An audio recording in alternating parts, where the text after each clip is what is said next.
If you were a medical professional and you feel like you're treading water every single month with money, we're halfway through 2025. If you haven't made the progress you thought you would make yet this year, it's because you don't have the right systems in place. This video is for you.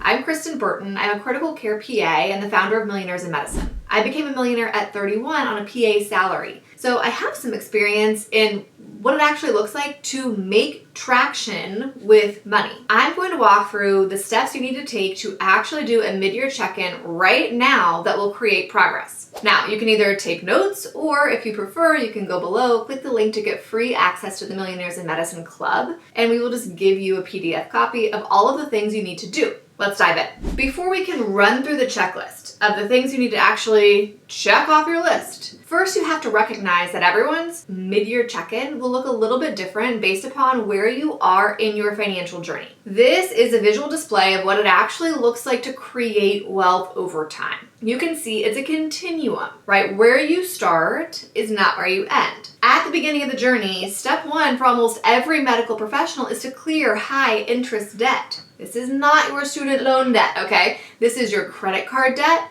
This is that personal loan charging you 14%. My general rule of thumb is if the interest rate is above 10%, it is high interest. So clear that immediately. The next step in the continuum is to have a strategy for your moderate interest rate debt. This doesn't mean pay off your student loan debt as fast as humanly possible. This means have a plan. Maybe the plan is public service loan forgiveness. Maybe it's National Health Service Corps repayment. Maybe it's taxable loan forgiveness. Maybe it is pay them off as fast as you can. But you need to have a strategy for your moderate interest rate debt.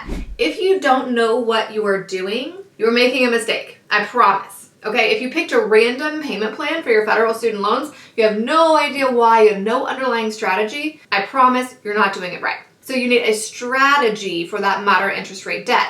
And please don't include paying off your primary residence mortgage here. That would be separate. The next phase of the money journey is to build some critical cash reserves. Now, what this looks like is going to vary. At the beginning, you need enough to cover all of your deductibles, right?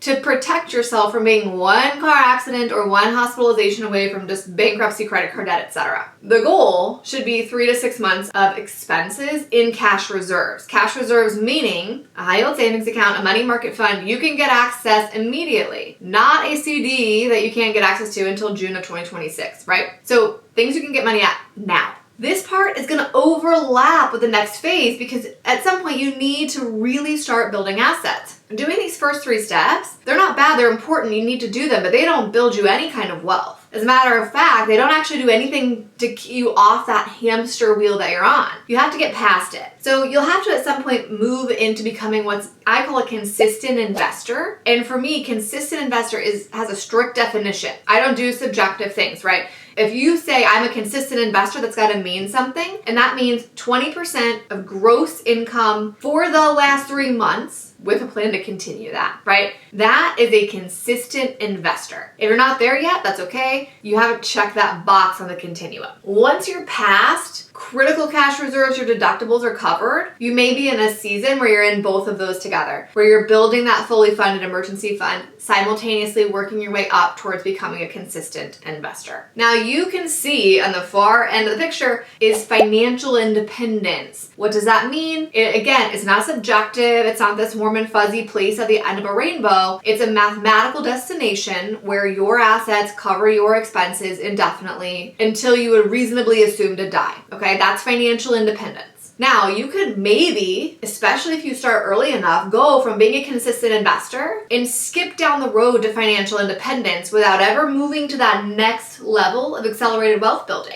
Here's the only problem with that. You're going to be really old when you hit financial independence, right? Depending on what age you start investing, maybe you're 65, maybe you're 72, maybe you're 79, right? You'll hit financial independence eventually, but it might not be at an age that you want. Maybe you're someone who has said, hey, look, I don't want to work in medicine full time all the way until I'm 65. And if I do, I want it to be by choice, not because I have to financially. those folks keep going down into accelerated wealth building. Now that is like a beautiful destination where you can do anything under the sun. You can continue to invest in the stock bond market and index funds and ETFs. You could buy real estate, physical property. You could invest in private equity syndications, private lending. You could do anything, right? Like the world is your oyster. You could go out and become an angel investor if you are feeling speculative, right? Anything you want to do to build wealth is an opportunity available to you in that phase. And those people will accelerate their path to financial independence. So maybe they're totally financially independent at 45, 50, 52, right? Those folks have options earlier. Now, where you are in the continuum determines what your mid-year checklist looks like. However, we're going to run through a list of to-dos that everyone should check off. Some will be more applicable to others depending on your phase. But if you walk through this list, you check box after box after box, you will have a laced up, really detailed, and genuinely actionable money plan for the back half of the year. The first 3 are related to cash flow metrics and current position. You need to look at where money's been going, where you think money should be going, and what your net worth actually looks like right now.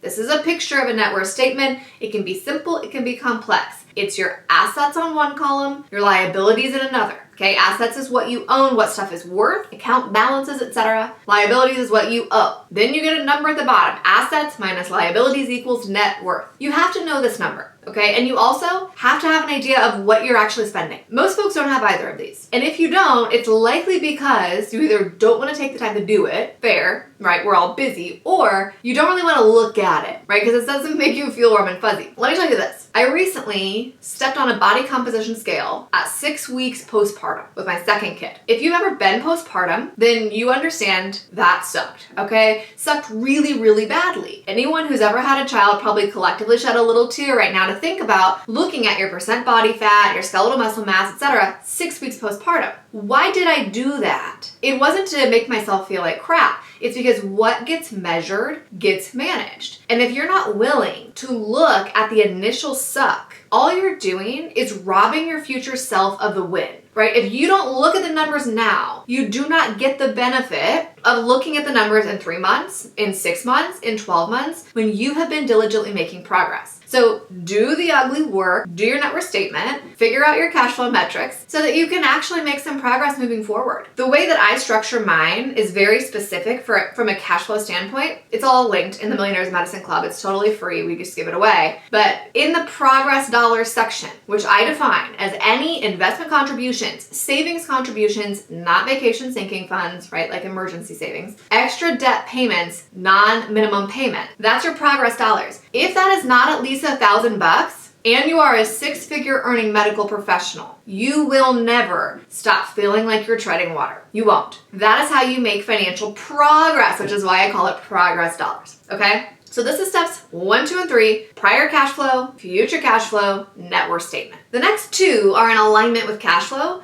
Look at your overhead, right? Most medical professionals shame the heck out of themselves. Like, why did I get that Starbucks again? I can't believe I went out for drinks with my coworkers, the avocado toast, whatever. That stuff doesn't matter. What matters is your housing, your transportation, your student loan payment, and your childcare if you have it. Those are the things that make or break a budget. So look at your housing. If it is more than 20% of your gross take-home pay, your pre-tax take-home pay, that's why you're not getting ahead. Look at your auto payment. If for your whole household, car payments, plus all the stuff you need to keep them afloat, right? Like insurance, etc. If that is above 8% of your take-home pay, that's why you're not getting ahead. Now, I know it's hard in this market.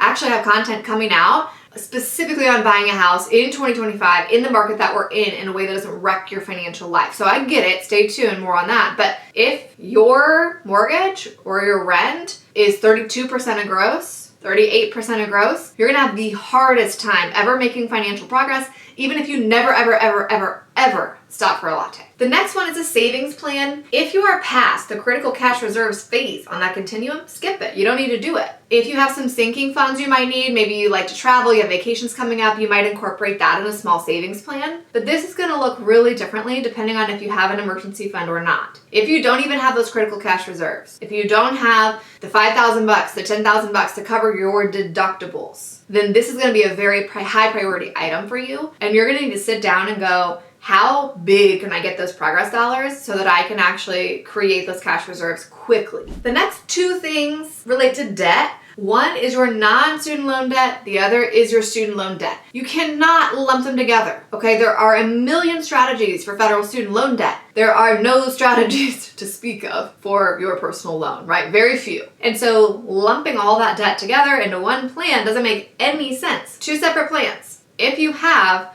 a credit card, a car payment, etc., outside of student loans, easiest thing to do is line that up by interest rate. Anything above 10%, hurry up and pay it off. Anything below that, you probably should marry your plan with some investing along the way. Now, I cannot emphasize enough the urgency and the hurry that you should feel to clear high interest debt, because you can't do anything else until you're past it, right? You can't mathematically earn 23% in the stock market, but you're paying 23% in interest. So you need to actually pay that off very, very quickly. You need to get it done ideally in less than 6 months. Now, I've talked to medical professionals who put all of their living expenses on a credit card during school, during graduate school. They have $60,000, $70,000. That's going to take more than 6 months, but you need to have a very aggressive strategy for that. I talked to a nurse practitioner before that put her whole NP program on a credit card. Okay, same thing, like $70,000 in credit card debt. Those are some unique situations. The average credit card debt in the United States is far lower, somewhere in the $6,000, $7,000 range. You have to get that done very, very quickly. And again, student loans, you have to have a strategy. Maybe it's PSLF, maybe it's taxable loan forgiveness, maybe it's National Health Service Corps, maybe it's a refinance ladder. There's lots of options. And again, we have all sorts of content on that. We actually have a whole video coming out. It's actually going to be a live event followed by a video of just student loan updates from the One Big Beautiful Bill. So stick with us. If you're in the Millionaires in Medicine Club, you'll get invites to that for free. You have to have a student loan plan separate from the other debt. The last thing to look at is your total comp. Okay, figure out what am I paid, how many hours do I work, what's my effective hourly rate, my total comp, my all-in. That's salary, that's profit sharing, that's bonuses, that's CME, that's everything. Then do some data sourcing and go, am I at the 75th percentile for my location, my specialty, my years of experience? If the answer is no, you need a structured plan to negotiate your income. If the answer is yes, please don't stop. Increase your income another way, right? Go do some expert witness work. Get the speaking gig for whatever pharma company serves your group. Go do something. Increase your income. Your income's limitless. But know when it's time to just negotiate for adequate pay for the job you already do. Okay, don't overlook that piece because it requires an uncomfortable conversation. The last thing, and it's a big thing, is to evaluate your investing system. Now, the tricky thing about this is that most calculators operate under the assumption that you're going to work full time until 65. Well, a lot of folks don't even want to do that, right? They want to retire early, reduce hours early, or something different, right? Medicine burns people out in a very unique way. And a lot of us don't feel like full-time work all the way up until 65 is sustainable. Regardless, for simplicity, we're going to look at what does it take to get you on track to retire at 65. The only thing you really need to know is to kind of start to get a framework for this. What's my current investment balance across all accounts? Yes, your 401k counts, okay? And what did I contribute to all investing accounts for this year so far? Kid accounts do not count, right? You're not going to spend your kids' 529 on your own financial independence. So those two numbers will get you pretty far in figuring out, am I way off base? Now, I've put together some sample metrics so that you can see what should you have invested by age if all you're trying to do is retire at 65 with an inflation-adjusted lifestyle. That's the key. Meaning, whatever you buy now, whatever restaurants you go to now, whatever vacations you go on now, you can afford to do the same thing when you're 67, despite the fact that milk will cost $32 a gallon or whatever it is, right? So the background assumptions for these numbers are 8% returns, 2.5% annual inflation rate, you working full-time all the way up till 65. So I put the assumptions for these numbers up here. It's going to be different for everybody. But assuming a 3% annual inflation rate, 8% returns on your investments, starting at 28, what does it look like if you earn about $130K and you have 65 or so in annual expenses? Well, by 35, you should have $212,000 invested. By 40, you should have $450,000 invested. And by 45, you should have $800,000 invested. Now, that's not to never invest again, okay? that is to continue investing 20% of your income moving forward. So if you haven't hit those numbers by that age, you actually need to invest more than 20% of your income to get to the goal by 65. I'm going to say that again. If you haven't hit those numbers, it means you're going to have to invest more than 20% of your income moving forward to create that standard retirement. And let's not forget, a lot of us don't want standard retirement. We want something a little bit more flexible, right? That allows us to not get stuck in the grind all the way up until that age. Now, what about a dual income household or even just a high earning medical professional? If your income is a bit higher, but everything else is the same, let's call it $250,000. By 35, you should have $433,000 invested. By age 40, $922,000 invested. And by age 45, you should actually have 1.6 invested.